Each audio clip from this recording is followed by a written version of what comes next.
La môme sauvage. Nom latin, Dingibes orubes. Famille, Dingibracées. Nom commun, Amome sauvage. Propriétés.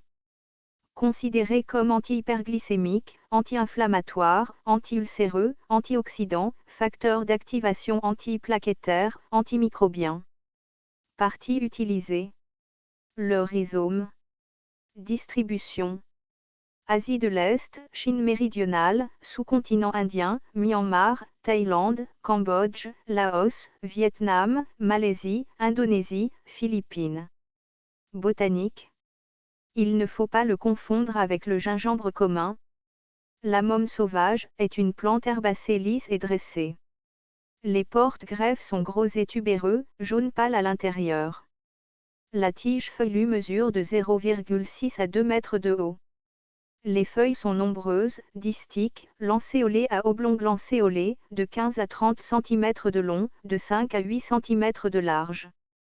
La tige fleurie du porte-greffe mesure 10 à 30 cm de long, et est revêtue de longues gaines apprimées et obtuses, portant à l'apex un épi ovoïde, oblong ou cylindrique, de couleur rouge ou verte, de 5 à 20 cm de long. Les bractées sont nombreuses, imbriquées, orbiculaires, longues de 2 à 3 cm, verdâtres, se fondant en rouge et retenant l'eau.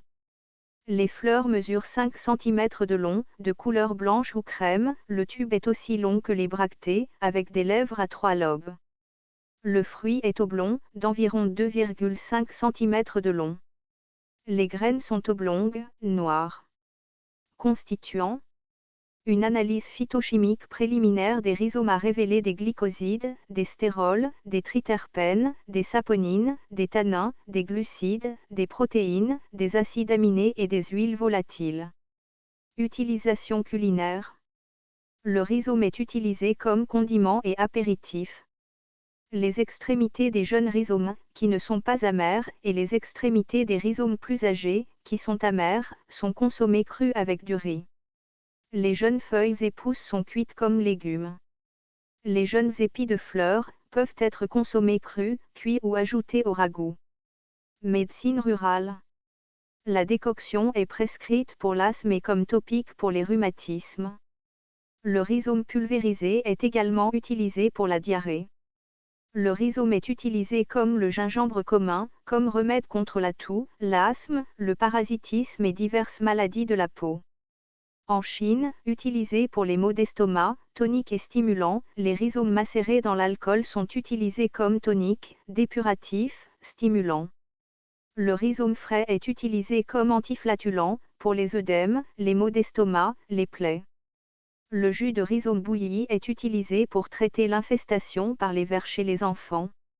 À Taïwan, la plante est utilisée comme adjuvant anti-inflammatoire pour les maux d'estomac, la fièvre et les entorses. En Asie du Sud-Est, utilisé pour la fièvre, les maux de dents, la perte d'appétit, la constipation et la douleur. Rituel. Le rhizome est utilisé pour les cérémonies rituelles. Autres. Une huile essentielle obtenue à partir du rhizome est utilisée pour parfumer le savon et autres articles de toilette. Le rhizome séché est broyé en poudre et utilisé comme parfum. Danger, aucun connu.